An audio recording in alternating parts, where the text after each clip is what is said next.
Yeah, I know what you're all thinking. Oh my god, Atreyu's making another filler video. Oh my god, where's the mainline video, Atreyu? Where's your main content? Listen, I'm starting school very soon.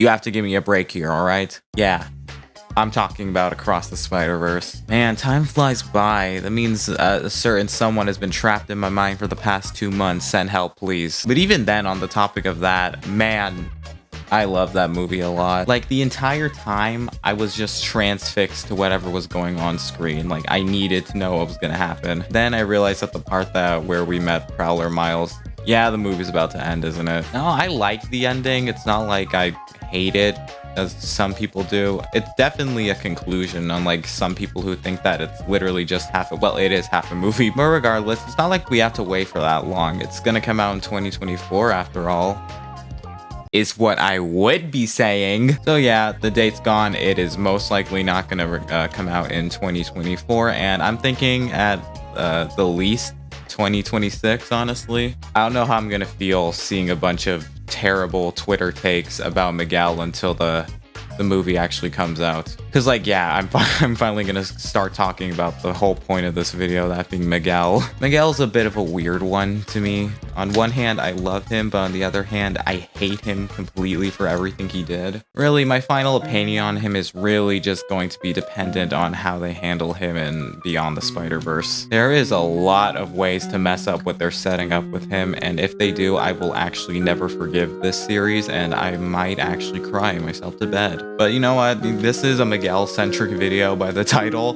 But, you know, I want to talk about everyone else. I want to talk about them all since I posted that one tier list. Now let's talk about Gwen, the character that people hate for some reason. Why do you hate her? She's literally like... And there are people who just like, oh my god, Gwen did nothing for Miles. She's just, oh, what a traitor. Like, oh my god, actually, like, oh my god, shut up. You know nothing. The minute that she realized that Miguel was basically overstepping his everything, she stepped in. Like, no one else did, but it was her. Like, look at her in this one image. She knows, like, damn well that she is absolutely not going to stand by anymore. Now let's talk about Miles. I don't know, Miles, he's a good one. Like, when I was watching that movie, I was like, oh my god, yeah, that's a lot. That's a lot I can relate with. He's like, you know, he's like the good guy character that, like, you know, I don't even know how to describe it. He's just one of those characters that you like, regardless of, like, actually, I can think of some people who don't like him. Ugh. But still, he's like one of those characters that you can't help but love. Is like of how good of a person he is and how much he's willing to give up for those he loves. It's just like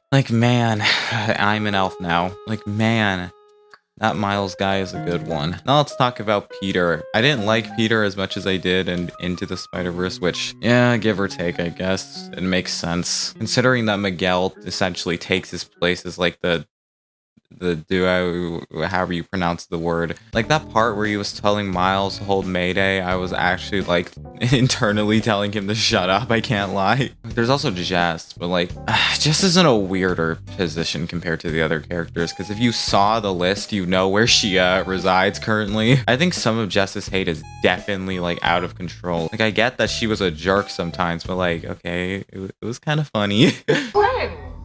Hi. She cares about her child and, like, the multiverse and, like, her relationship with Gwen. If only it was actually developed on better, because that's probably the reason I don't care about it that much. Regardless, Jessica has a reason for doing what she's doing, even if they really drop the ball when it comes to, like, portraying it on screen well. Jess is in a weird vein for me, because, like, I understand her, and I know that she's very much complex, but why don't I like her as much as Miguel? And even I didn't really know that, because, like, when I rewatched it, I, like, tried paying attention to her, but even then, I just didn't really care for some reason. Because if we're being objective, she is a better person than Miguel, but, like, okay, I guess. I think the issue is that while I understand Jess, she really doesn't do that much in the film, to be completely honest here. Because Miguel is an entirely huge opposing force throughout the entirety of the third act, where, like, he's there consistently and, like, you know what he's doing. Because the thing is that Miles, Miguel,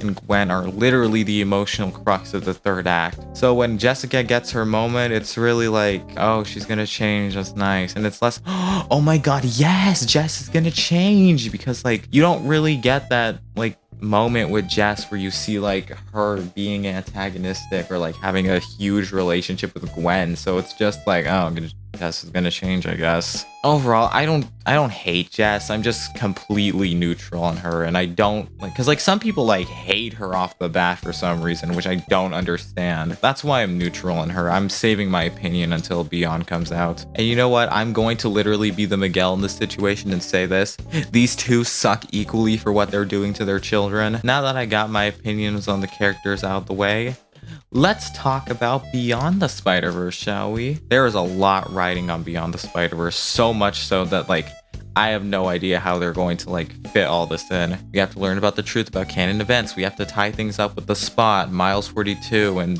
Miguel. We've just got so much to deal with that like I have no idea how they're gonna properly like handle it and stuff everything into one cohesive and like good-willed story. But after watching Across the Spider-Verse, yeah, I feel like they're gonna get it done fairly well. I have faith in them. Now, I also want to talk about some like theories going around as like what, and as like my own thoughts about like what I think canon events are. There's some people out there who like think canon events straight up don't exist when like no. Like, listen, Miguel is definitely wrong about canon events considering what happened with Gwen's dad, but he's not wrong about like them existing.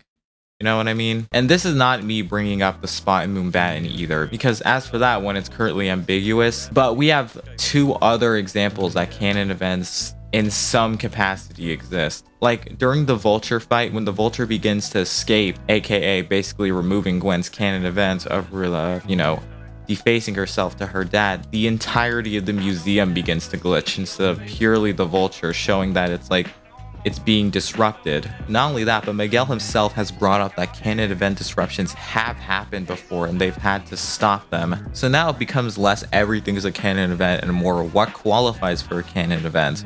How can we safely avoid it? Now, personally, I have no idea how they're going to solve the canon event storyline. But speaking of Miguel, like I said earlier, they're definitely going to take him somewhere in Beyond the Spider-Verse, and the question really is just, where are they going to take his character, honestly? Because based on what I've seen from interviews, I have an idea of what they're going for, and I like it very much.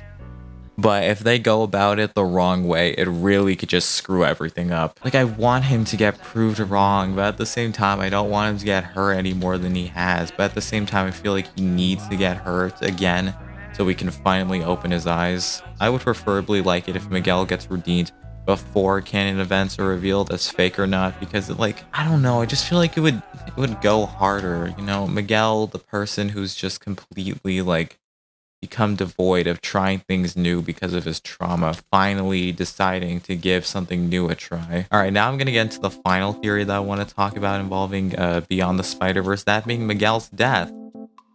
It shouldn't happen. Okay, I'm just gonna get into a little bit of a rant here about like, okay, this is about the Miguel sacrifice, he's gonna die theory, and honestly, most people theorize about that stuff, I guess, but like the more I thought about it, the more I just realized it's such a dumb theory. Like, it just feels like death for the sake of death. It's the same for, honestly, it's the same for every other theory I've seen involving who's gonna die in Beyond the Spider-Verse. It's just dumb. And I will demonstrate. I will get into why I think that the Miguel dying theory is dumb. Because if they are going to redeem Miguel, they better unpack all that trauma of his. And I'm pretty sure it's very self-evident that besides being depressed, he is probably suicidal. Like, you are not going to not tell me that when that dimension was crumbling, Peter, like any other Spider-Man, had to drag him out of there because he wanted to stay and die. The only reason he's sticking to the canon event stuff as much as he is because literally it's the only thing that gives him purpose in his life anymore. If it's wrong,